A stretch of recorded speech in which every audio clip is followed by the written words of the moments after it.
Oui. D'ailleurs, ils ont un peu télégraphié alors qu'on la voit arriver masquée, bien masque? sûr, avec Dr Arruda masqué, évidemment.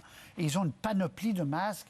Ils remercient telle entreprise québécoise, telle autre pour avoir fourni ces masques. Les gens, d'ailleurs, moi, j'en vois de plus en plus sur la rue quand je viens ici. Vraiment, c'est une pratique qui a été maintenant recommandée formellement par le gouvernement canadien, par la santé publique du Canada, devrais-je dire, il y a quelques minutes. Donc, on a vu Justin Trudeau aussi qui arrivait aux communes avec son masque.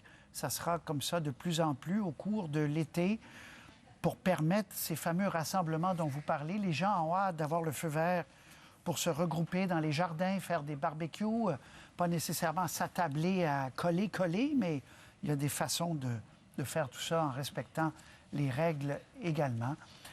Il sera question de Oka, on en parlait ensemble. Il sera aussi question des CHSLD. C'est pas terminé. La liste, on a tendance à penser que tout va mieux partout. En même temps, c'est pas comme ça que ça fonctionne. Malheureusement, Sébastien, vous ferez donc, et vous serez là au retour.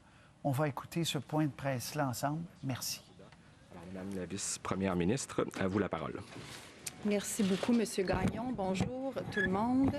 Donc, je vais commencer en remerciant les personnes qui ont fabriqué le masque que je porte aujourd'hui. Donc, Nathalie et Stéphane de chez Vêtements Sport Apogée, fait chez nous dans Louis-Hébert, dans ma circonscription. Donc, merci beaucoup. Et merci d'ailleurs à tous nos entrepreneurs qui confectionnent des masques. Et je veux commencer aujourd'hui en faisant un rappel très important sur l'importance justement de porter le masque, le couvre-visage. C'est très important que tout le monde développe cette nouvelle habitude, ce nouveau réflexe de porter le couvre-visage quand on sort de chez nous, en particulier quand on veut se rendre dans des endroits où la distanciation est plus difficile, entre autres dans les transports en commun, entre autres dans les commerces. Mais donc, c'est une nouvelle habitude qu'il faut développer, qu'il faut cultiver. C'est pas instinctif pour nous, c'est peut-être pas naturel pour nous encore de porter le couvre-visage quand on sort de chez nous, mais il faut absolument développer cette habitude-là. C'est une habitude qui est là, du moins pour rester pour un certain temps dans les prochaines semaines. Donc, je vous invite à regarder ce qui se fait d'ailleurs chez nous dans nos entreprises québécoises. Il y a plusieurs artisans québécois qui se sont mis à produire des couvre-visages artisanaux, donc certains qui sont très beaux d'ailleurs, celui que je porte aujourd'hui, entre autres exemples. Donc, regardez ce qui se fait. C'est une façon à la fois d'encourager nos entrepreneurs, de faire de l'achat local et de protéger les autres, parce qu'on le dit souvent, porter le couvre-visage, ça permet, entre autres, de protéger les autres qui nous entourent. Donc, je vais passer au bilan de la journée. Alors, aujourd'hui, on rapporte 71 nouveaux décès pour un total de 3 718. J'offre mes condoléances au nom de tout le gouvernement, aux familles et aux proches de ces personnes-là. On a maintenant 44 775 cas confirmés, une augmentation de 578 cas. C'est aussi important de dire qu'on a 12 822 personnes qui sont guéries du virus. On a 183 personnes aux soins intensifs, une augmentation de 3. On a 1516 personnes hospitalisées, une diminution de 20.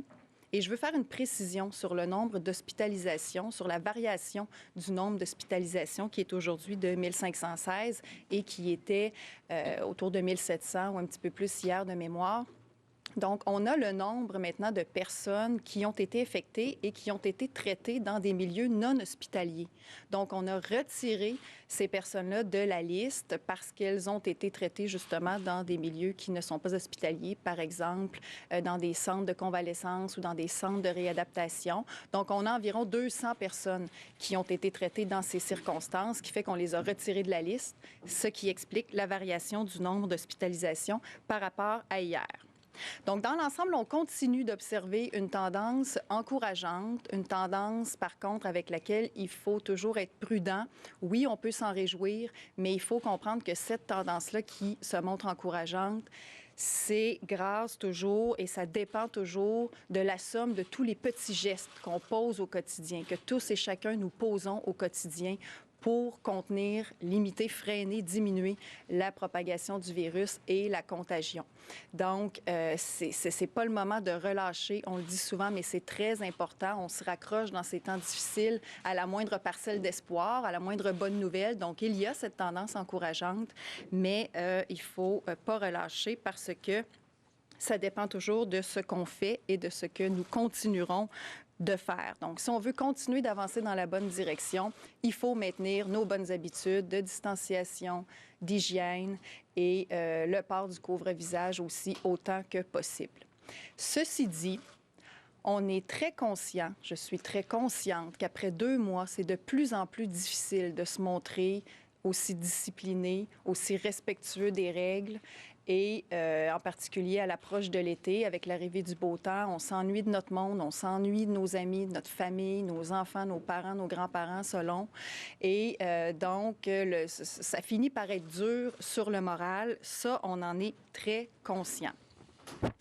C'est la raison pour laquelle on a réfléchi avec la santé publique à un moyen de trouver une façon d'assouplir les règles qui interdisaient les rassemblements, qui encadraient, disons, les rassemblements. Et il fallait trouver une façon de le faire sans compromettre ou sans mettre en péril la santé des Québécois. Parce que, faut-il le rappeler, la santé, votre santé, la santé de tous les Québécois, ce sera toujours notre priorité numéro 1. Mais il fallait essayer de trouver un équilibre. Et la dernière fois que j'ai été ici, je me souviens, on a annoncé notre plan d'action en santé mentale en disant qu'il faut trouver l'équilibre entre les efforts qu'on investit pour protéger notre santé physique et les efforts qu'on investit pour protéger notre santé mentale. Donc, il fallait trouver cet équilibre entre notre bataille contre le virus et le fait qu'on veuille retrouver une vie un tant soit peu normale.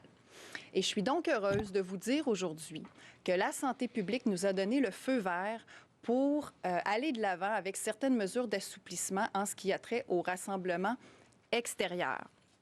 Donc, dès vendredi, dès le 22 mai, dans 2 jours, il sera possible de faire des rassemblements extérieurs restreints à certaines conditions très importantes. D'abord, les rassemblements à l'extérieur devront être d'un maximum de 10 personnes.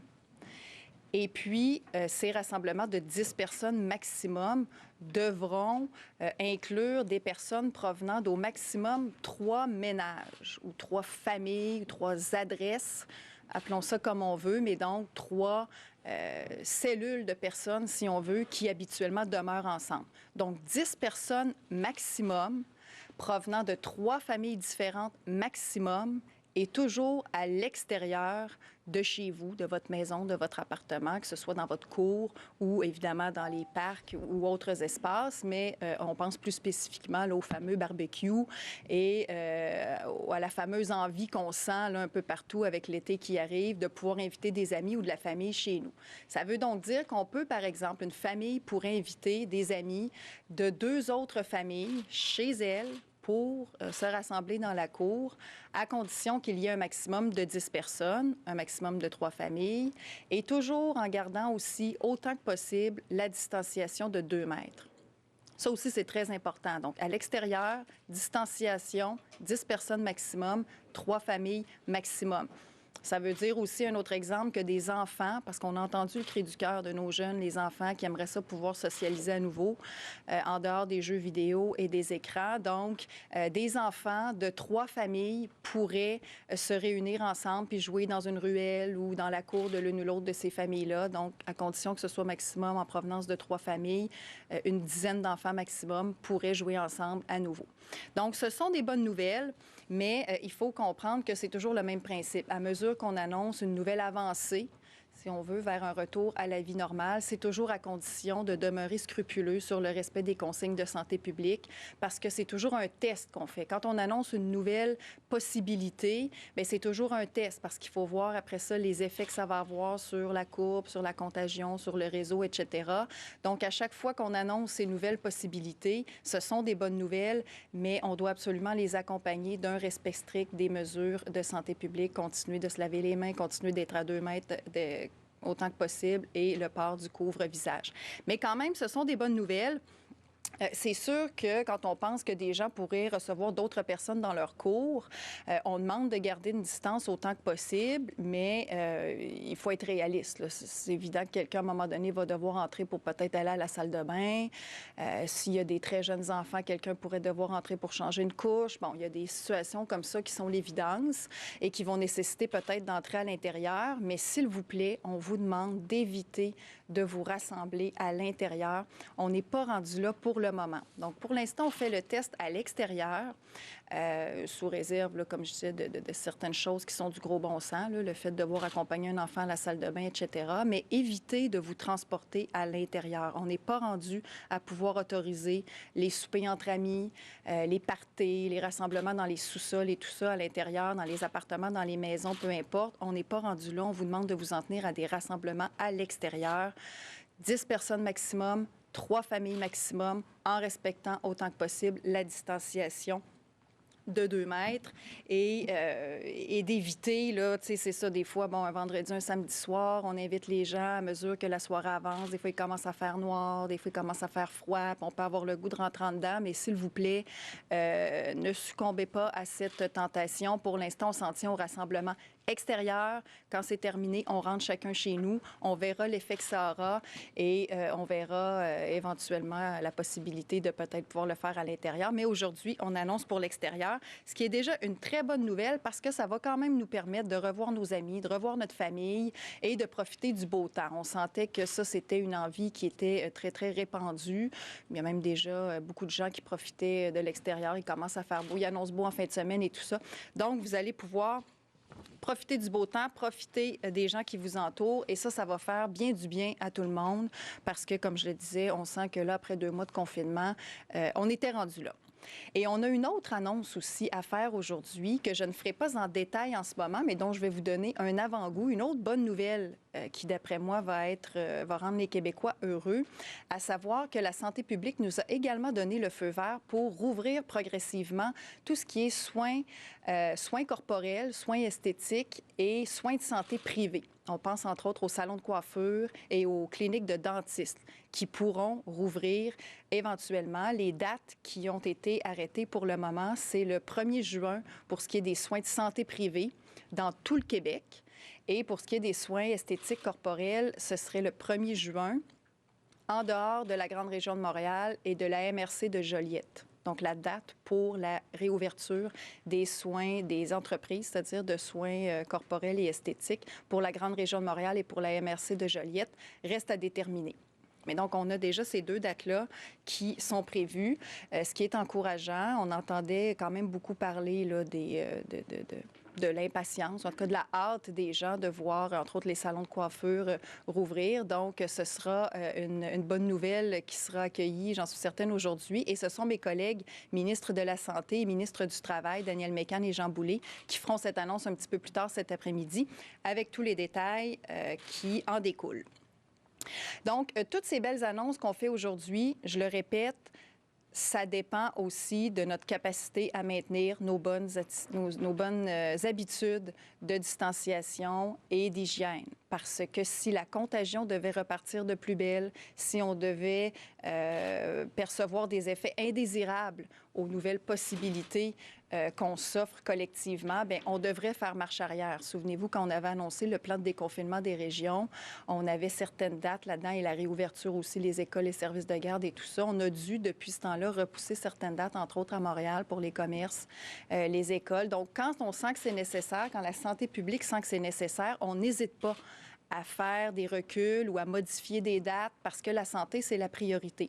Donc, la meilleure façon que nos investissements continuent de payer puis d'être rentables, c'est de continuer d'investir en prévention et en mesures de protection et de distanciation et d'hygiène.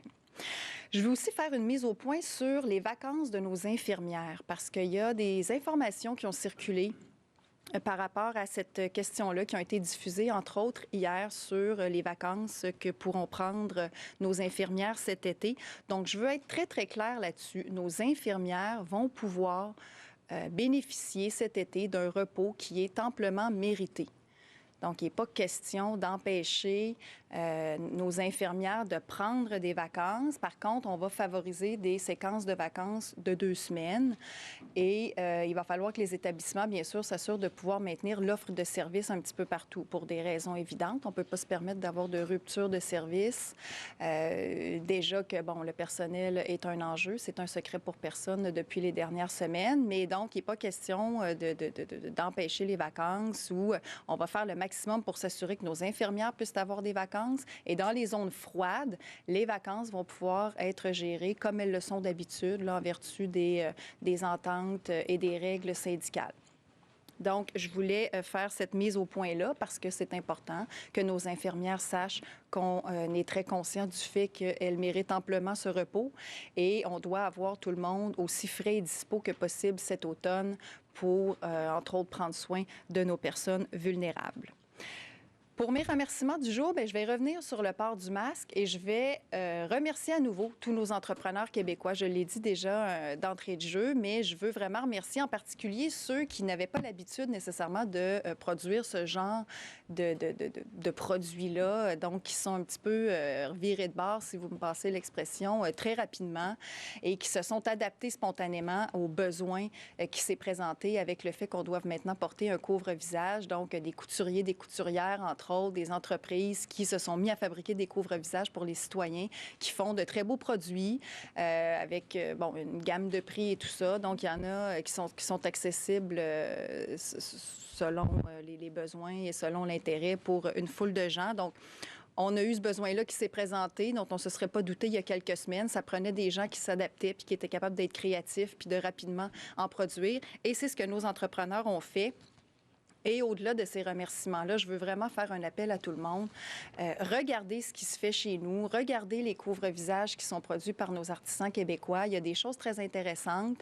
Et plus largement, assurez-vous de disposer de ce couvre-visage-là et développer le réflexe de le mettre dès que vous sortez de chez vous. C'est pas la question. Au-delà de la question d'être obligatoire ou non, c'est vraiment un réflexe puis une habitude qu'il faut qu'on développe. On n'est pas habitué, on le sait, ça fait bizarre peut-être les premières fois, mais il faut développer cette habitude-là. Je lisais ce matin un article qui disait qu'à Québec, entre autres, chez nous, les gens n'étaient pas encore très, très habitués ou le portaient pas beaucoup. Donc, je fais un appel à mon monde à Québec. Développez l'habitude, procurez-vous un couvre-visage et habituez-vous à le mettre. Il y en a des très beaux, comme je l'ai dit. Donc, des fois, s'il y en a qui ont des enjeux plus de coquetterie, vous allez certainement trouver chaussures à votre pied dans toute la gamme de beaux produits qui se fait chez nous à Québec. Donc, merci à nos entrepreneurs et, s'il vous plaît, commencer à développer cette habitude pour ceux qui ne l'ont pas encore prise. Donc, je vais terminer en vous disant, comme toujours, de ne pas relâcher. C'est pas le temps de lâcher nos efforts. Au contraire, c'est le temps de jouir des nouvelles possibilités qui nous sont offertes, entre autres celles à partir de vendredi. Donc, vous pouvez déjà penser à qui vous voudrez inviter en premier pour votre premier rassemblement de 10 personnes maximum et 3 ménages maximum à l'extérieur et à 2 mètres. Mais continuez d'être respectueux des règles et continuez de faire le maximum pour que tout ce qu'on investit comme effort collectif pour pouvoir aller vers graduellement une vie normale, bien, ça puisse continuer de payer et qu'on puisse continuer de, justement, graduellement retrouver cette vie aussi normale que possible. Donc, ne lâchez pas. On continue et puis profitez quand même du beau temps en fin de semaine et dans les prochains jours avec vos amis à partir de vendredi. Merci. Est-ce que vous souhaitez résumer en anglais ou on va directement aux questions? Oui, tout à fait. Alors, good afternoon. Bonjour. Je sais qu'il est de plus en plus difficile de maintenir la discipline après plus de 2 mois, surtout avec l'été qui arrive à nos portes. Notre famille nous manque, tout comme nos amis. C'est pourquoi je suis vraiment heureuse de dire que la santé publique nous a donné le feu vert afin de permettre les rassemblements extérieurs dans certaines conditions, à partir de ce vendredi-ci. Premièrement, le rassemblement doit se limiter à un maximum de 10 personnes. Et cela doit inclure des gens d'un maximum de 3 foyers différents. On ne permet pas encore les soupers ou les fêtes intérieures. La situation demeure fragile et nous faisons preuve de prudence. Mais pour l'instant, nous pourrons voir nos amis et profiter de la bonne météo qui arrive. Je pense que cela nous fera du bien. La santé publique nous a également donné le feu vert afin d'ouvrir les entreprises de soins personnels et les questions de salons de coiffure, des dentistes, entre autres. Cela sera fait avec des mesures de santé pour protéger chacun et chacune. Pour la santé, ce sera du 1er juin partout au Québec. Pour les soins personnels, ce sera du 1er juin à l'extérieur de la région de Montréal et la MRC de Joliette. La date n'est pas encore déterminée pour ce qui est de Montréal et de Joliette. Mes collègues, Daniel McCann et Jean Boulet, vont annoncer tous les détails un peu plus tard aujourd'hui. En conclusion, ce n'est pas le temps de relâcher l'effort. Si nous continuons de suivre les consignes, nous allons nous diriger ensemble dans la bonne direction. Merci, Madame la vice-première ministre. Alors, pour la période des questions, nous allons débuter aujourd'hui avec Mylène Crête, Le Devoir. Bonjour, Madame Guilbeault. Il y a eu un premier décès d'un détenu de la prison de Bordeaux de la COVID-19. Est-ce que c'est le signe que les mesures que vous avez mises en place n'ont pas fonctionné? D'abord, je veux offrir mes condoléances, bien sûr, à la famille de cette personne-là. Bien sûr que je ne peux pas donner de détails sur le cas en question, mais effectivement, il y a eu un premier décès. Mais je l'ai dit, souvent, les mesures nécessaires dans nos centres de détention, dans le réseau carcéral au Québec, bien sûr, on fait face à des défis dans ces milieux d'hébergement fermés comme dans d'autres milieux d'hébergement fermés, mais les mesures ont été prises dès le début pour limiter autant que possible la contagion, entre autres à l'établissement de détention de Montréal, l'établissement Bordeaux. Et ces mesures-là fonctionnent dans la mesure où il y a seulement environ 2 % de la population carcérale qui, en ce moment, est infectée. Et donc, le nombre de cas de personnes infectées, d'ailleurs, à Bordeaux a diminué. Il était hier plus élevé qu'aujourd'hui. Aujourd'hui, on est à 60 personnes infectées. Donc, les gens guérissent aussi. Donc, ce qui fait que, dans l'ensemble, les données diminuent. Mais donc, ça fonctionne relativement bien. Évidemment, on ne peut pas empêcher tous les cas. Donc, c'est certain c'était prévisible qu'il devait y avoir des cas éventuellement, mais rappelons qu'il y a plusieurs mesures depuis le mois de mars. Les visites ont été suspendues, les peines discontinues se purgent à la maison, toutes les activités qui peuvent se dérouler à distance, en visioconférence, en visioparloir, on le fait. Il y a eu aussi des réaménagements là, au sein de la prison de Bordeaux pour vraiment déterminer des secteurs d'isolation et des secteurs de personnes infectées, donc s'assurer autant que possible que les mesures de distanciation puissent être respectées à l'intérieur des murs. Donc, il y a plusieurs mesures. La santé publique aussi suit la situation de très près à Montréal. On travaille beaucoup au ministère avec la santé publique du CIUS local qui, en fin de compte, nous donne aussi les directives là, à appliquer, comme c'est le cas d'ailleurs dans l'ensemble des secteurs d'activité au Québec. C'est toujours la santé publique qui chapeaute l'ensemble des mesures de prévention, les tests et tout ça. Il y a plus de 500 tests qui ont été effectués aussi dans le réseau carcéral. Donc, ça va bien. Il y a des cas malheureux et encore une fois, je veux offrir mes condoléances à la famille de la personne en question. Mais les mesures, elles ont été prises très rapidement dès le départ et malgré l'impossibilité d'éviter tout cas de COVID, je considère que, somme toute, ça se passe relativement bien dans le réseau carcéral actuellement. L'accès aussi aux équipements de protection individuelle se passe bien. Il n'y a pas d'enjeu par rapport à ça. On se parlait de ça la semaine dernière, vous et moi d'ailleurs. Donc, ça se passe bien. Les personnes, entre autres le personnel qui doit porter de l'équipement selon certaines conditions qui ont été déterminées en collaboration avec la santé publique, ont accès à cet équipement. Donc, dans l'ensemble, ça se passe relativement bien. Est-ce que vous savez, il y a combien de secteurs en tout dans l'établissement qui sont en confinement et jusqu'à quel point on craint que les cas à l'intérieur des murs de la prison puissent amener des infections à l'extérieur? Et c'est pour ça qu'on essaie d'éviter aussi. Il y a 2 secteurs pour répondre à votre question. Et les personnes qui sont dans ces 2 secteurs-là ont toutes été testées. Donc, Ça, je vais amener ce point-là. Alors, on sait ce qu'il en est, là, des personnes dans ces secteurs-là, mais on veut éviter autant que possible les déplacements. C'est pour ça que je disais que tout ce qui peut se dérouler à distance se déroule à distance. Quelqu'un qui doit absolument se déplacer, que ce soit pour une raison médicale ou, bon, qui doit absolument aller, par exemple, au palais de justice ou autre, eh bien, là, il y a beaucoup de matériel. Là, il y a tout le matériel de protection qui est prévu en conséquence, là, donc des blouses, visières, etc. Alors, on prend toutes les précautions pour éviter que les gens se déplacent et quand c'est absolument nécessaire qu'il y ait des déplacements dans la prison ou que les gens doivent sortir du centre de détention, bien, on a l'équipement en conséquence pour limiter autant que possible la propagation. Merci. Merci. Prochaine question, Alain Laforêt, TVA. Moi, Madame le vice-première ministre, Dr Arruda. Dr Arruda, une question pour vous, compte tenu de ce qu'on vient d'annoncer aujourd'hui, puis qu'on sait que Montréal, c'est encore une zone chaude. Je pense que je ne me trompe pas en le disant. On ouvre les commerces lundi, on permet les rassemblements vendredi. C'est quoi le risque qu'il y ait une nouvelle éclosion, une explosion des cas à Montréal? Le risque, je vais vous dire, le risque va être associé, en mon sens, très honnêtement, à jusqu'à quel point les gens peuvent respecter la distanciation. Je pense que c'est un élément. Le port du masque, l'hygiène respiratoire et les consignes. C'est sûr que quelque part, premièrement, on sait que déjà certaines personnes se rassemblent. Des fois, on est au clair avec le fait que c'est un rassemblement aux 10, ça ne devient pas adéquat. Donc ça vient préciser le type de rassemblement.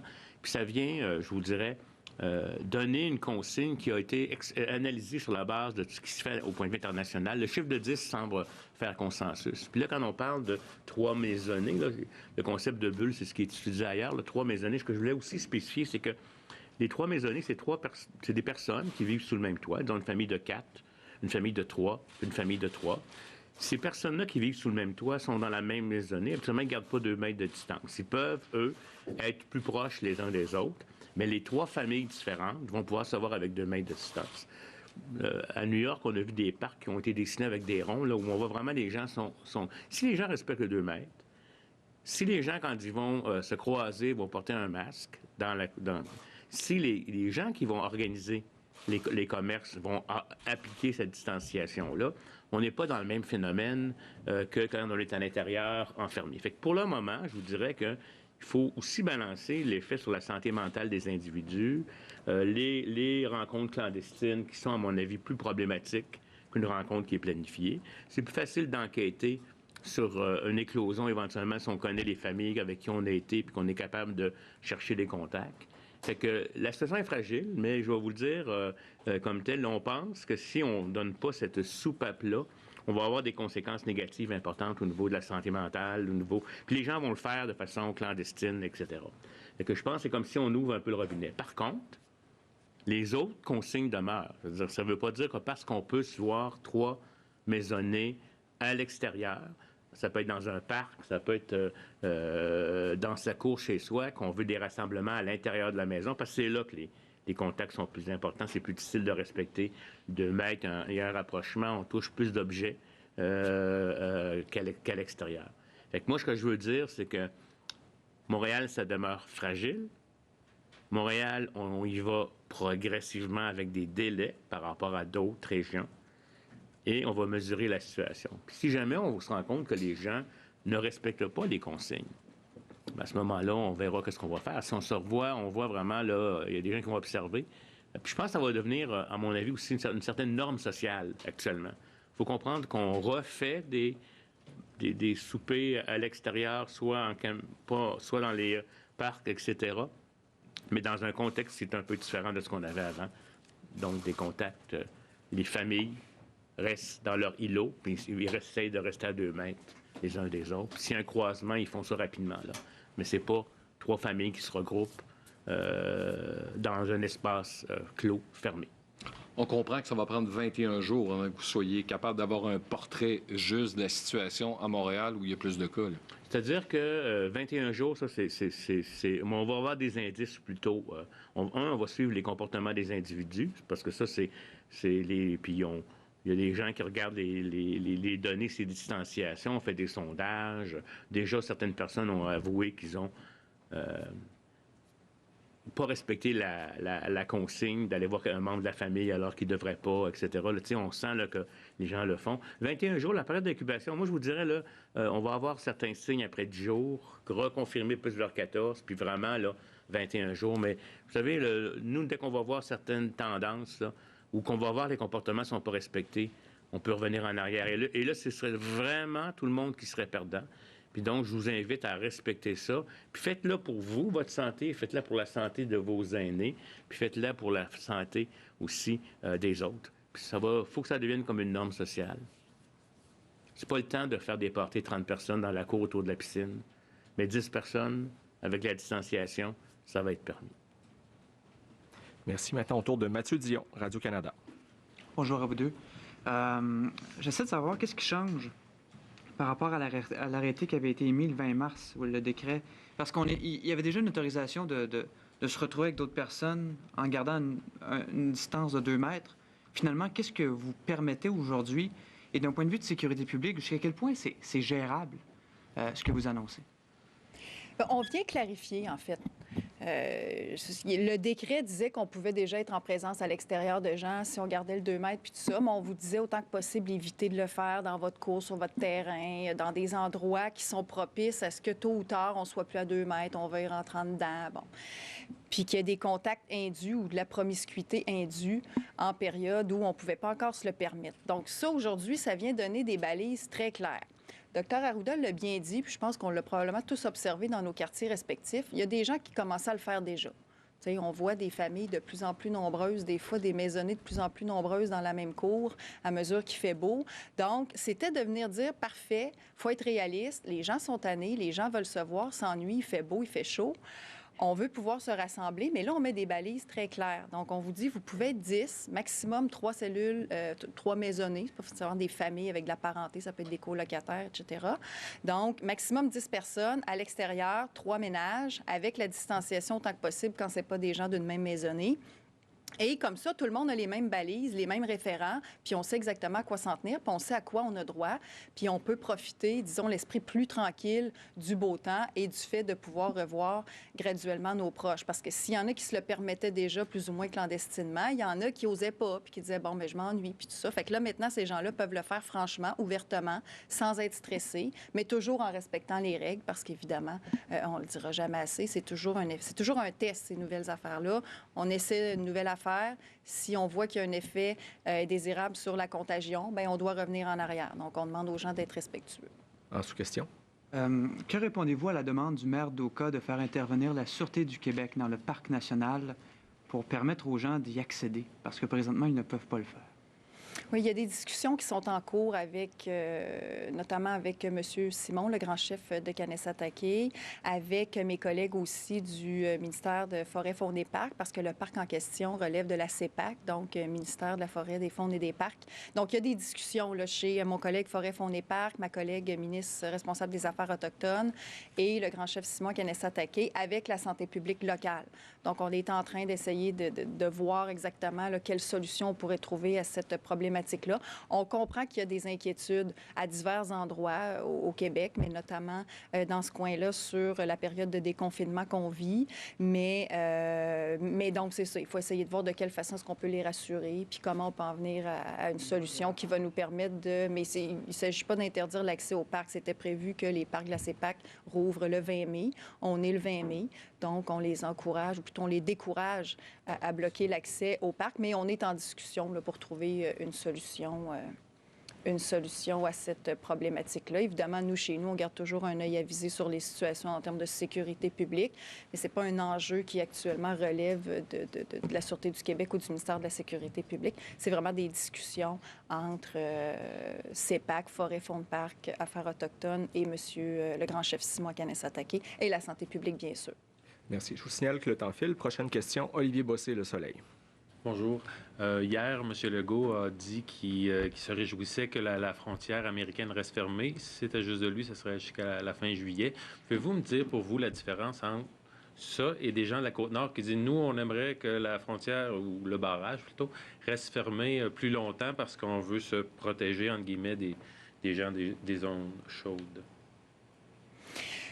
Sur la Côte-Nord, il y a eu plusieurs discussions avec ce secteur-là. La Côte-Nord, on fait même la distinction de Côte-Nord, Basse-Côte-Nord. Il y a eu des discussions sensiblement différentes selon qu'on est à un endroit ou à un autre. Et il y a eu une modification aussi d'ailleurs des dates. Maintenant, c'est au 31 mai pour la Côte-Nord. Donc, je l'ai dit, c'est la même réponse vaut que tantôt. On comprend qu'il y a des inquiétudes à certains endroits et il y a une évaluation qui est faite par la santé publique et peut-être d'ailleurs que Dr Arruda voudra compléter. Mais donc, c'est des discussions, c'est de rassurer, c'est d'expliquer aux gens, mais tout en prenant en compte les réalités et les particularités locales. Il y a des endroits où il y a des populations plus vulnérables, plus isolées, moins adaptées pour affronter une éventuelle situation de contagion. Donc, c'est tous ces éléments-là qu'on met dans la balance et le résultat, si on veut, de cette équation-là nous permet de prendre les décisions les plus objectives et scientifiques possibles. Et d'ailleurs, peut-être que Dr Arruda voudra compléter là-dessus. Écoutez, il y a une question de niveau. On est en processus de réouverture. On ne pourra pas empêcher éventuellement le virus. L'analyse est faite selon l'analyse sanitaire par la santé publique. Là. Je veux dire, on ne rencourage pas non plus pour le moment des déplacements indus. C'est plus difficile de contrôler ça à une frontière. Puis je pourrais vous dire, si j'essaie de pousser à l'extrême la logique, là, on pourrait dire s'il y a des cas dans une rue ou dans un sous-quartier, est-ce qu'on va empêcher les gens de sortir de ce quartier-là? Comme là, vous comprenez, là, si on pousse à l'extrême, donc c'est des questions d'application, puis c'est des questions aussi où on ne pourra pas contenir à tout jamais, puis il faut falloir à un moment donné, puis à ce stade-ci, surtout, et je pense qu'il y a des décisions locales qui sont prises avec l'analyse spécifique, particulièrement quand il y a des enjeux d'accès aux soins. Si jamais il y a une épidémie là, puis qu'on ne peut pas rapidement transporter les personnes vers la ville. Et donc, vous savez, on aimerait ça pour se prémunir de nouveaux cas. On sait que tant qu'on n'aura pas un vaccin puis des médicaments, ça va être impossible. Puis on aimerait ça prévenir tous les cas d'hospitalisation puis de décès. Ça va être impossible. Mais c'est toujours une question de gestion du risque, etc. Puis il y a une certaine fluidité dans la communauté qui doit quand même s'installer. Mais c'est vraiment une analyse là, qui est faite par la santé publique dans une perspective de capacité sanitaire. Puis c'est sûr que quand on est à zéro, on voudrait que ça ne rentre pas nulle part, mais puis des fois, à retenir ou à fermer, ça peut rentrer clandestinement, etc. Fait que c'est comme un équilibre de choix qui est fait en fonction de la tendance. Mais encore, on n'a pas dit aux gens, allez-y de façon massive à tel endroit si c'est pas vraiment nécessaire. Autre question. On avait ce matin dans le Soleil j'allais dire l'histoire, mais le compte-rendu d'une citoyenne de Québec qui avait des symptômes qui s'apparentaient à la COVID et on lui a refusé d'être testée. J'aimerais ça que vous me disiez si c'est pas dans les recommandations. Normal et est-ce que c'est parce qu'on limite les tests pour les concentrer à Montréal? Non, absolument pas. D'ailleurs, quand j'ai vu ça, j'ai relu l'article 2 fois pour être sûr que je me trompais pas parce qu'on me l'a signalé. Non, je vais faire les vérifications. Il n'y a pas de conseil à dire qu'on les limite pour Montréal. Les gens ont leur quota, puis je suis convaincu que le quota n'a pas été atteint comme tel. Une personne symptomatique d'un certain âge, à mon avis, selon les indications, là, je vais faire les vérifications, voir puis avant de me fier seulement sur ce qui est rapporté, je vais aller enquêter pour obtenir l'information. Mais les gens qui ont des symptômes compatibles devraient se faire tester comme tel, puis aussi pour prendre en charge s'ils sont positifs, leur contact à la maison, etc. Je ne sais pas ce qui est arrivé, là, mais on va corriger ça. Merci. Tommy Chouinard, La Presse. Bonjour, Dr Arruda. Pourquoi la santé publique a décidé de retirer du nombre d'hospitalisations une certaine catégorie de patients, ceux qui ne sont pas nécessairement à l'hôpital, mais qui ont des soins dans un autre Parce que c'est pour refléter, parce que ces gens-là soit avaient fait la maladie puis ils sont plus en état aigu, ils seraient retournés à la maison, par exemple. Ils ne seraient pas hospitalisés. S'ils avaient eu une place où aller, ils ne seraient pas hospitalisés. C'est des gens qui passent en réadaptation, par exemple, ou à certains centres. C'est que dans notre magnifique système d'information où on catégorise des établissements, ces gens-là étaient restés là. Puis on s'est rendu compte qu'avec le temps, il y avait une masse d'individus qui étaient dans les hospitalisations encore, comme s'ils étaient des cas actifs et qui n'étaient plus des hospitalisations, mais qui se retrouvaient en attendant d'être envoyés ailleurs. Les analyses ont été faites par les gens pour avoir un meilleur portrait. C'est pas pour rien cacher. D'ailleurs, on a fait un ajustement, on vous le signale que ça va être la même méthode maintenant. Autre question. Maintenant, au sujet des rassemblements extérieurs, est-ce qu'il y a des prescriptions particulières au sujet des personnes de 70 ans ou plus Puis vous avez glissé un mot au sujet qui sont, par exemple, des grands-parents qui voudraient aller voir les petits-enfants. Là, on revient souvent avec cet exemple-là. Là. Pour les 70 ans et plus, est-ce qu'il y a des prescriptions particulières? Et par ailleurs, vous avez tout à glissé un mot sur le masque tantôt. Là. Ce que ça veut dire, ces rassemblements-là, là, pour un barbecue, le masque, bon... Non, mais ce que je voulais dire, c'est que quand les gens vont se déplacer pour aller vers l'endroit, si à un moment donné, pour une raison X ou autre, ils doivent rester plus longtemps collés X, là, le port du masque, c'est un élément d'hygiène respiratoire, c'est tout. Probablement, si vous êtes malade, puis vous avez des symptômes, de grâce, allez pas.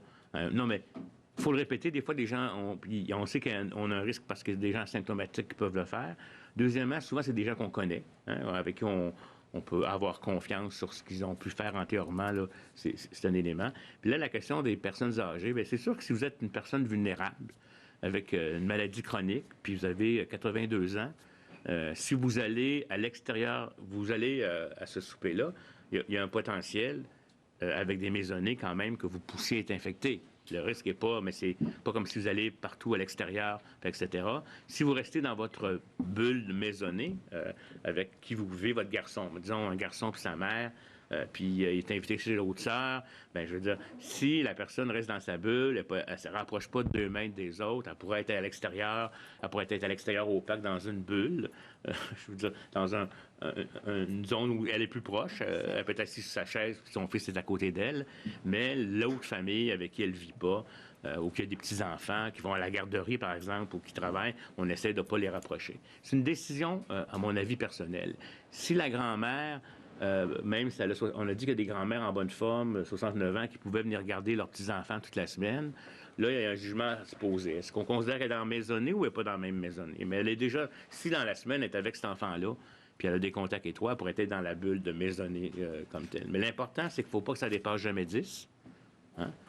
10 personnes, parce que c'est un nombre où on sent que les interactions au 10, c'est difficile. Ça se passe à l'extérieur, puis vous faites l'évaluation de votre risque aussi en fonction de votre santé.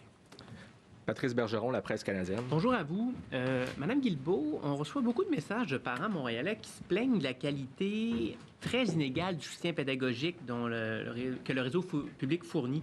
Il y a des grandes disparités entre certains enseignants qui font beaucoup d'interactions avec leurs élèves et d'autres qui font vraiment le strict minimum. Puis ça finit par se ressentir dans l'apprentissage en dépit de tous les efforts de scolarisation des parents.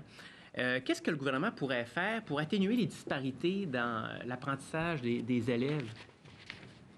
Vous me parlez des élèves du secondaire? Du primaire. Du primaire? Bien, c'est sûr que ça a été un gros défi là, de mettre en place une scolarisation substitut, si on veut, en attendant de pouvoir rouvrir les écoles. Et là, ça n'a pas pu se faire dans la CMM. Donc, et mon collègue le dit souvent, on compte beaucoup sur les enseignants, sur les centres de services, sur les écoles pour mettre en place ces outils-là pédagogiques, les trousses qu'on met à disposition. On compte aussi, bien sûr, sur l'appui des parents pour pouvoir aider les enfants, surtout quand on pense aux primaires, des enfants très jeunes, là, 5, 6, 7 ans, on a besoin beaucoup des parents.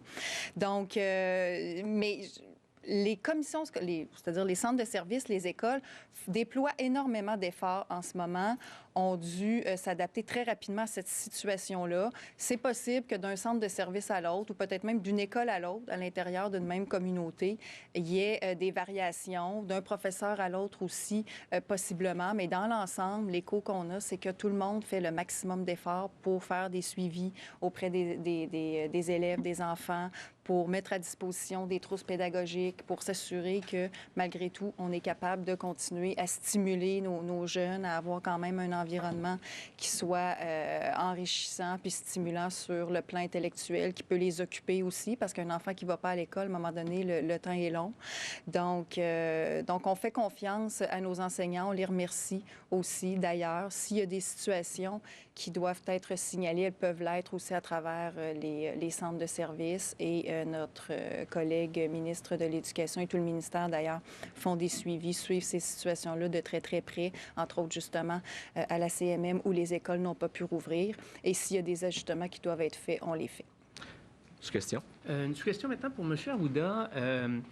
On réalise avec les annonces d'aujourd'hui, puis les annonces qui ont eu cours dans la dernière semaine, on déconfine vitesse grand V. On a l'impression que ça va très vite après avoir été très enfermé pendant longtemps. On se demande, est-ce que la santé publique, la direction de la santé publique subit une pression pour aller plus vite par le gouvernement? Parce que là, ça nous semble aller extrêmement rapidement sans qu'on puisse nécessairement prendre la température de l'eau, par exemple. Écoutez, pas de pression. On a des discussions, mais je vais vous dire, la population elle-même aussi, elle met des pressions. Là. On a des groupes de pédiatres qui trouvent même qu'on aurait peut-être dû ouvrir l'école à Montréal. Donc, on essaie de faire un équilibre par rapport à ça. Et jusqu'à maintenant, les déconfinements qu'on a faits, les effets sont dans ce qu'on était attendu. OK? Bon, est-ce que... puis comme je le dis encore, la société doit reprendre, mais d'une façon différente. Les commerces doivent réouvrir d'une façon différente. Les commerces qui n'appliqueront pas les règles qui sont émises par la SNES, par exemple, pourront avoir des contraventions, fermées, etc. Je vous dirais que si on respecte, puis on a eu des discussions même avec des scénaristes, si on respecte, la variation de la distanciation, là, je veux dire, c'est plus dans la distanciation. Si les gens se comportent avec distanciation, avec port de masque quand ils sont dans les transports en commun, quand ils vont dans les commerces, etc., bien, je veux dire, on va être capable de refonctionner avec un RO qui va demeurer, parce qu'à Montréal, il est autour de 1, là, puis si on ne fait pas bien les choses, il peut remonter comme ça, puis si on fait bien les choses, il peut descendre comme ça. Fait qu'on est encore, je vous dirais, puis à un moment donné, il faut prendre en compte les comportements réels des individus. Hein? Quelle est la norme qu'on donne aux gens? Parce que si on le fait dans la clandestinité, ça va être encore plus compliqué que d'être capable de le voir. Si on se rend compte que c'est dans les maisonnées, à l'extérieur, les pique-niques qu'on génère des éclosions, bien, on pourra savoir qu'on peut leur fermer. Si on ne sait pas d'où ça vient, je ne sais pas si vous comprenez, ça devient plus difficile. Fait que je vous dirais que... puis la vitesse, elle peut être dépendante. On peut reporter très, très loin puis dire on fait rien parce qu'on veut rester, mais là, vous allez vous retrouver avec des problèmes sociaux de façon très, très importante. Il ne faudrait pas que les problèmes sociaux qu'on déclenche deviennent supérieurs à la maladie qui se transmet, qui, dans la majorité des cas, ne donne pas des problèmes non plus. Voyez-vous, là, c'est tout ça qu'il faut faire. Il va falloir penser à la santé mentale de nos jeunes, hein, de nos petits-enfants. Fait que j'arrête ici pour être bref, court et précis. Donc, je pense que c'est une vitesse qui peut-être peut être perçue comme grand V pour certains, pas assez grand V pour d'autres, mais on va mesurer les effets. Louis Lacroix, Cogeco Nouvelles. Bonjour, Madame la vice-première ministre, M. Arruda. Est-ce que, juste une précision sur les rassemblements, si une personne, par exemple, de Québec veut aller soit dans Bellechasse ou dans Port-Neuf, est-ce que c'est autorisé? Est-ce qu'on peut changer de région ou il faut que ça se fasse dans la région même où on vit? On continue de décourager les déplacements non essentiels. Quelqu'un de Québec qui va aller dans Port-Neuf, c'est la même région administrative, ça fonctionne. Bellechasse, c'est sûr que là, Lévis, Rive-Sud, c'est pas proprement parler la même région, mais tu sais, c'est proche. Il y a le gros bon sens là-dedans aussi, mais quelqu'un qui voudrait partir de Québec pour aller faire un barbecue un samedi, je sais pas, moi, dans la Nodière, bien là, ça commence à faire loin, là, tu sais. Il y a fort à parier qu'elle va dormir là, qu'elle va peut-être aller dans un hôtel, à l'épicerie, ou en tout cas, qu'elle va laisser sa trace dans la communauté. Un peu comme le principe des chalets. On dit, vous pouvez aller à votre chalet, mais essayez de faire vos affaires chez vous. Fait que c'est un peu le même principe. Si vous pouvez éviter de changer de région puis vous déplacer d'une région à l'autre pour des raisons non essentielles, évitez de le faire autant que possible. D'accord, merci. Mon autre question est pour le docteur Arruda. On m'a rapporté, entre autres, qu'il y a un employeur dans Charlevoix, puis je pense que ça peut s'appliquer à un paquet de gens, là, qui exige de ses employés qui vont recommencer à travailler au cours des prochains jours qu'ils partent de Québec et se mettent en isolement pendant 14 jours dans Charlevoix pour pouvoir travailler dans l'entreprise en question là-bas. D'abord, est-ce que c'est légal et est-ce que c'est une bonne idée ou c'est exagéré comme mesure? Moi, écoutez, quant à la légalité, je ne suis pas avocat. Je ne sais pas s'il y en a d'autres qui pourraient répondre à ma place, mais je pense que ce n'est pas nécessairement légal. Et la question aussi, c'est que Québec est quand même considéré comme une zone froide. Je ne sais pas si vous comprenez. Je ne dis pas qu'il n'y a pas de cas du tout. Je ne dis pas qu'il y a un peu de transmission. Mais c'est très différent de quelqu'un qui est allé travailler dans un CHSLD quand il allait à Montréal puis qui revenait dans une situation où on a une histoire d'exposition.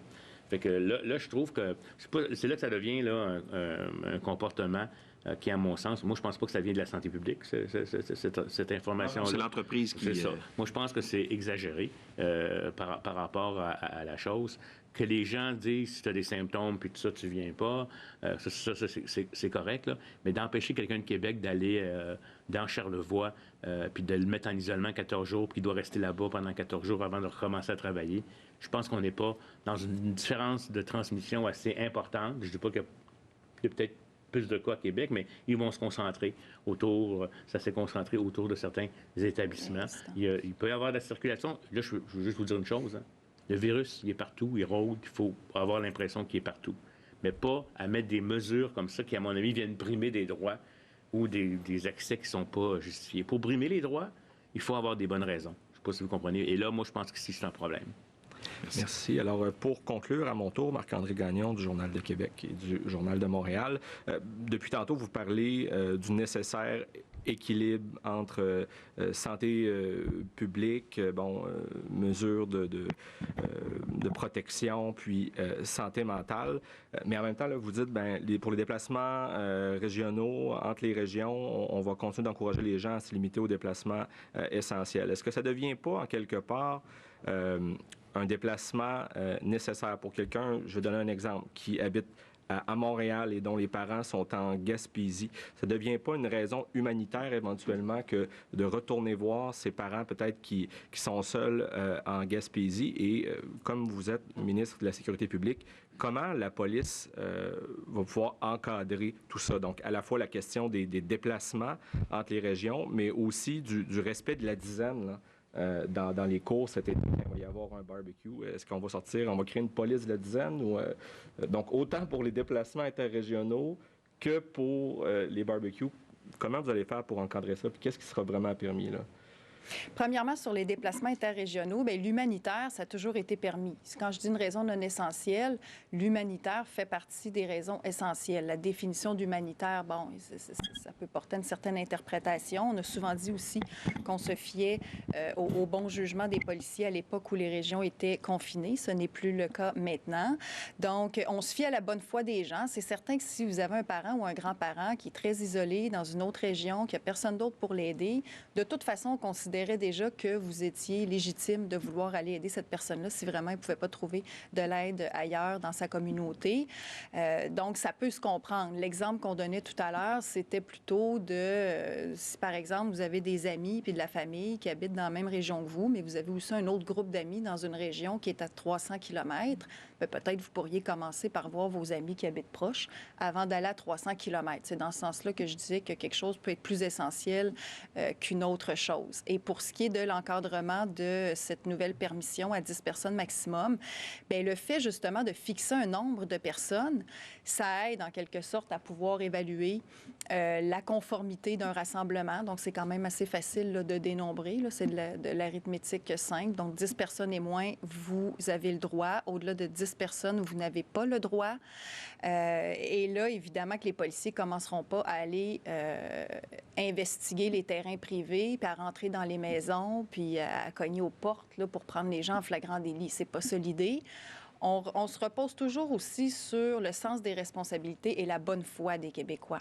C'est pour ça, tantôt, que je disais, ne serait-ce que pour votre bien à vous, pour celui de votre famille, pour celui de vos parents, de nos aînés, respectez ces consignes qu'on vous demande de respecter, même quand on est dans des nouvelles possibilités comme ces rassemblements-là extérieurs. Elles sont toujours assorties de la précaution très importante de continuer de respecter les mesures de distanciation et d'hygiène.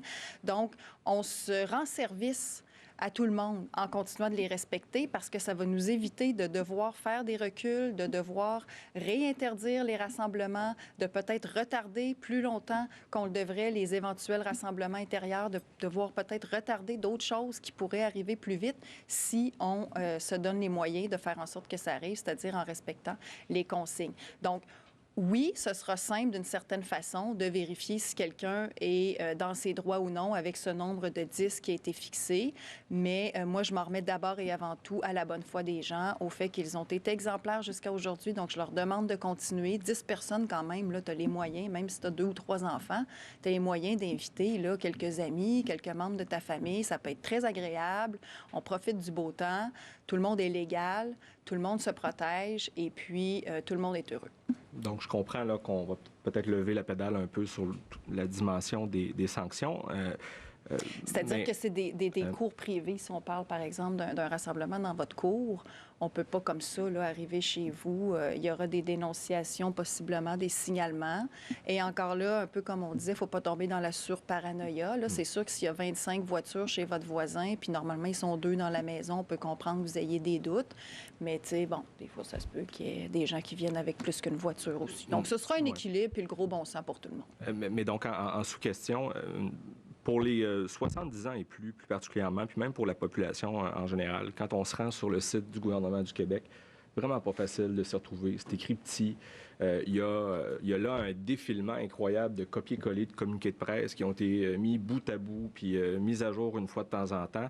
Je me mets dans la peau des personnes âgées, par exemple, qui se demandent si, finalement, même à Montréal, à compter du 25 mai, est-ce qu'ils pourront bel et bien aller dans tous les magasins ou uniquement dans les commerces essentiels? Est-ce qu'ils pourront participer au rassemblement ou pas?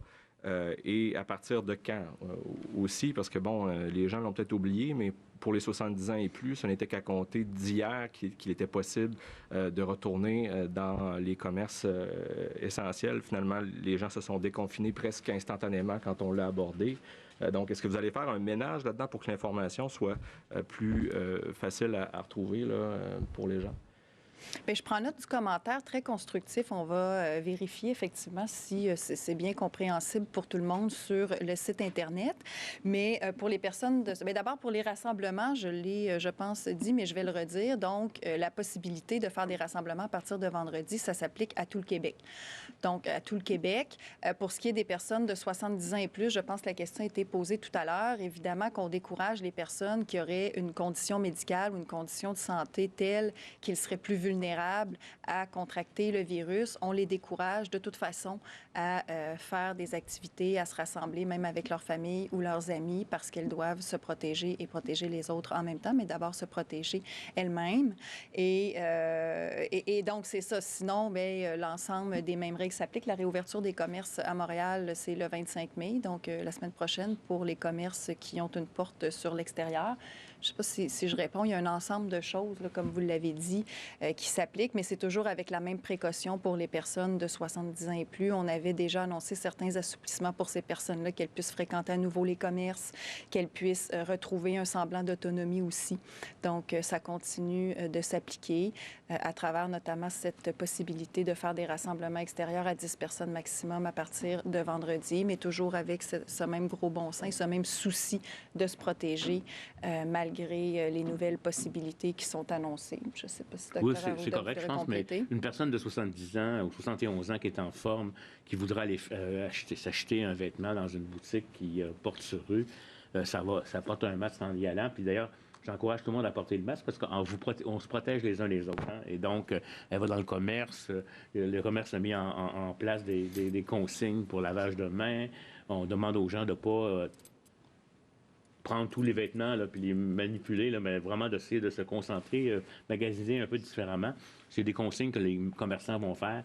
Je pense que c'est pas illégal. Là. On n'est pas ici en train de faire de l'agisme, mais on veut que les gens soient conscients que plus ils ont un certain âge, plus surtout ils ont des conditions associées, le risque est plus grand. Merci. So now in English, Philotier, Montreal Gazette. Good day. Docteur Arruda, quand on regarde les tests, vous êtes à 9 582 au 18 mai. Est-ce que votre cible de 14 000... Est-ce que j'ai des dollars? Oui, excusez-moi. Les tests. Je pense que ça coûtera plus de 14 000 $, cette épidémie. Vous semblez très loin de votre cible. Je ne suis pas content de cela. Il y a l'effet de la fin de semaine et l'effet du soleil, car il y a des gens qui ne se présentent pas au même rythme. Quand il pleut, il y a un problème. Et s'il fait trop beau, les gens ne viennent pas. Donc, il va falloir qu'on explore d'autres stratégies. J'ose l'espérer. Donc, ça, c'est le chiffre du lundi, le 18. Parce qu'il y a un certain délai dans les statistiques. J'espère que demain, ça va augmenter et j'espère que nous allons maintenir le 14 000. C'est sûr qu'il y aura toujours une fluctuation. Il est très difficile. Moi, je veux être proche au moins du 14 000. Et bientôt, nous aurons une capacité de 17, voire 20 000 tests. Et toute la machinerie sera en place. Mais il y avait un cas des gens avec des symptômes qui n'ont pas été testés parce que nous avons la capacité. Donc, cela m'a un peu affolé. Deuxième question. Dans l'État de New York, ils ont annoncé qu'ils vont tester les gens avant qu'ils ne retournent dans leur milieu de travail. Avez-vous cette capacité-là au Québec? Puisqu'à partir de lundi, il y aura plus de gens de retour au travail. Tôt ou tard, vous allez permettre aux gens de réintégrer les tours à bureau. Donc, y a-t-il l'intention, voire le plan, de les tester avant qu'ils ne puissent réintégrer leur milieu de travail? Réponse. Écoutez, je dirais que d'abord, même si vous travaillez au déquifonnement dans certains secteurs, tout ce qui peut être fait par télétravail va demeurer. On va demander aux employés de rester en télétravail pour qu'ils puissent aller au bureau que quand c'est nécessaire, avec moins de densité. Nous pouvons faire un test aujourd'hui ou si c'est trop tôt, avant d'avoir le résultat positif, vous allez avoir un résultat négatif, mais vous êtes positif puisque le test ne le révèle pas. Le test est bon, je ne veux pas le critiquer, mais quand il est donné à tout le monde, même si c'est négatif, cela ne veut pas dire que les gens ne vont pas être infectés 3 jours après le test. Est-ce que nous allons répéter les tests à chaque semaine?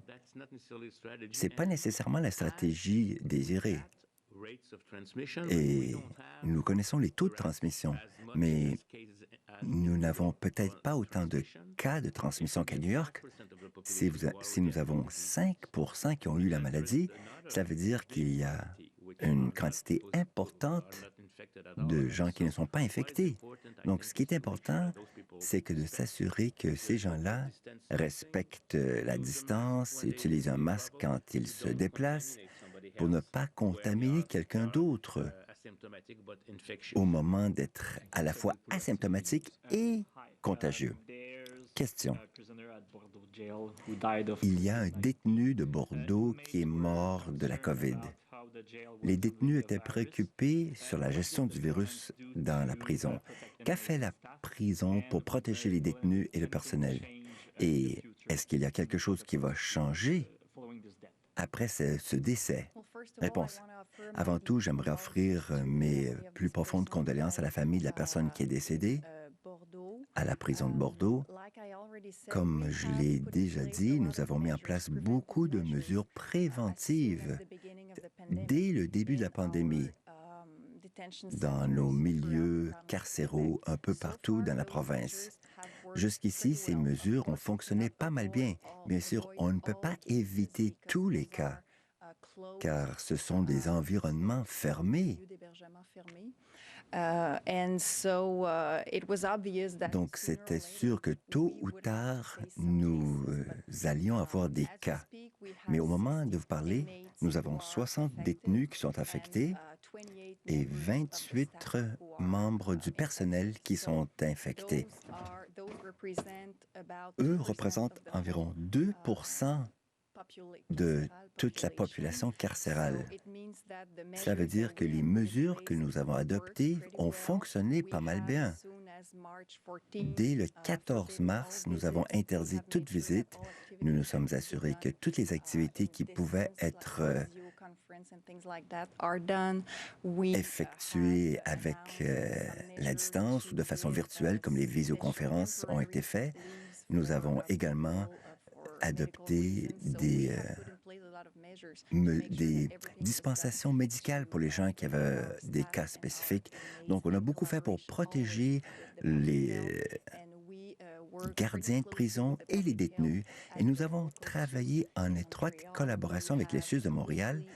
Nous avons eu des conversations quotidiennes entre le ministère de la Sécurité publique et les gens dans les centres de détention et les autorités sanitaires pour s'assurer que tout était fait selon les règles. Quant au CHSLD, si la situation dans les hôpitaux est maîtrisée, pourquoi renvoyer des patients au CHSLD qui sont les plus durement frappés comme endroit? Il y en a qui parlent d'une peine capitale. Au fond, réponse. Les gens qui sont infectés peuvent retourner dans une zone chaude de CHSLD. Puis, parce qu'ils sont déjà infectés ou ils ont été infectés par le passé. Donc, le risque de retomber malade est minime. C'est possible de le faire. Par conséquent, voilà les types de transferts qui sont effectués.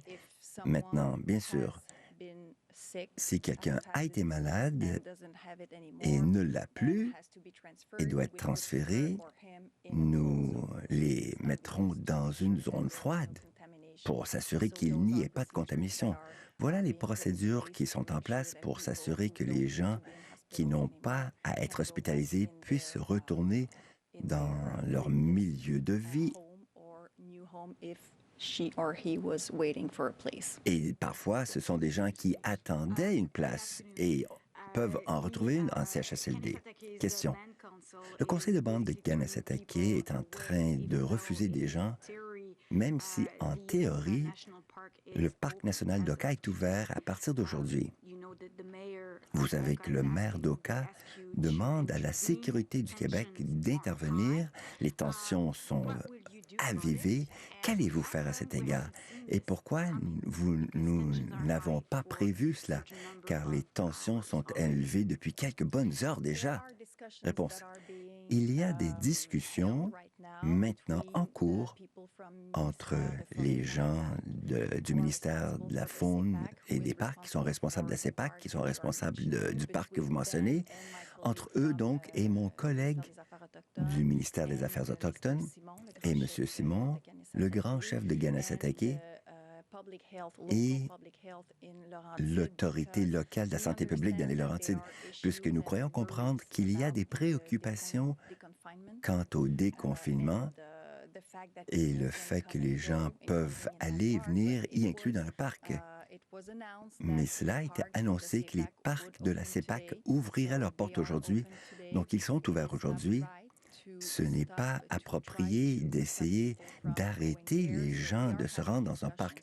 Donc, tout cela fait l'objet de discussions pour que nous trouvions une solution pacifique à la satisfaction de toutes les parties. Question. Il y a eu un décret il y a quelques semaines permettant des rassemblements avec des gens à l'extérieur avec 2 mètres. Maintenant, il y a une restriction, c'est 10 personnes maximum. J'aimerais comprendre comment ou pourquoi n'avoir pas emprunté la même direction que la Nouvelle-Écosse, qui permet, entre autres, une bulle, 2 foyers qui peuvent être ensemble de façon exclusive, mais ils n'ont pas à respecter les 2 mètres entre eux. Pourquoi ne pas avoir choisi cette option-là? Et aussi, pouvez-vous, si moi, je choisis les 9 personnes, ils ne sont pas si drôles, est-ce que je peux les changer pour 9 autres personnes? Est-ce que je peux me déplacer d'un groupe de 9, en plus de moi, avec un autre? Réponse. Écoutez, il n'y a pas de science là-dessus. Il y a des expériences. Nous étudions la situation. On regarde ce qui a été fait en Belgique, en Nouvelle-Zélande. Cette idée de la bulle. Si nous comprenons que vous n'allez rencontrer que ces individus, vous avez 3 frères ou 4 frères, et vous ne gardez que celui-ci et pas celui-là, cela va créer des tensions dans les familles, parce que ce n'est pas votre voisin. Donc, ça va être quelque chose qui peut diviser les familles. Et ce que nous voudrions respecter, c'est que cela pourrait être des colocs qui sont aux études ensemble. Par exemple, Nous voulons suggérer que ce soit le même groupe pendant 2 semaines. Parce que si vous changez à tous les jours, vous allez être en train de mélanger bien des contacts. Essayez de trouver les personnes les plus importantes dans votre vie. C'est plus facile si vous les connaissez, n'est-ce pas? Et ensuite, oui, vous pouvez changer. Peut-être vous ne vous rencontrerez pas tous les jours parce que les gens doivent travailler. Mais vous savez, essayez d'être aussi stable que possible, mais un peu d'infidélité est possible. Si vous vous êtes chicané avec votre sœur et vous ne voulez plus la voir à cause du stress, vous pouvez choisir une autre sœur. Mais on ne voulait pas une bulle exclusive. Ce serait trop de tension. Pourquoi elle me le demande à moi et pas à mon frère? Tout cela, on en a discuté avec beaucoup de gens pour essayer de trouver le meilleur modèle. Et il n'y a pas de réponse juste ni de situation parfaite. Ce sont des lignes directrices. Donc, il est question d'avoir un retour au contexte social sans susciter trop de tension par le choix exclusif des contacts et en évitant de vous voir sautiller d'une bulle à l'autre de jour en jour parce que vous allez augmenter le risque d'une contagion d'une personne asymptomatique et infectieuse. 2 dernières questions. Pourquoi l'hôpital de Sainte-Anne ne permet pas aux aidants personnels, une mère de 97 ans est là, elle y vit, elle dit qu'elle a eu de la formation et on ne permet pas d'aller voir sa mère? Réponse. On a déjà dit que les aidants personnels pourraient retourner dans les résidences, mais si la résidence ne veut pas accueillir ces soignants naturels pour quelque raison que ce soit, ils devaient demander la permission au ministère de la Santé. Et pour certaines résidences, elles ont reçu la permission parce qu'elles avaient de bonnes raisons de ne pas vouloir laisser entrer des soignants, des aidants naturels. Donc, je n'ai pas tous les renseignements à savoir si cette résidence-là est parmi les résidences ayant obtenu cette dérogation. Nous pouvons vérifier et je vous reviens là-dessus. Oui, c'est exactement le cas. Ils ne peuvent décider par eux-mêmes. Il y avait des situations où il y avait une éclosion active ou une autre situation non maîtrisée, mais nous allons vérifier. Toute dernière question. Global News est en train de préparer un reportage sur une ville qui donne des masques à tous les résidents de plus de 70 ans. Pas toutes les villes peuvent se permettre de le faire. À mesure que nous déconfinons de plus en plus, comment pouvons-nous rendre la distribution des masques plus équitable? Réponse. Alors, c'est une excellente question, tout à fait pertinente. Le premier ministre a déjà annoncé que nous allions distribuer 1 million de masques à Montréal. Nous allons également offrir des masques dans la ville de Laval. Donc, nous avons déjà pris cet engagement-là pour certaines villes. Il nous faudra regarder comment la situation évolue.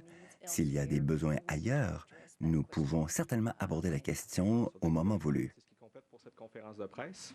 À bientôt. Bien alors voilà pour ce point de presse du gouvernement du Québec. Ici Christian Latreille en direct du Centre de l'information.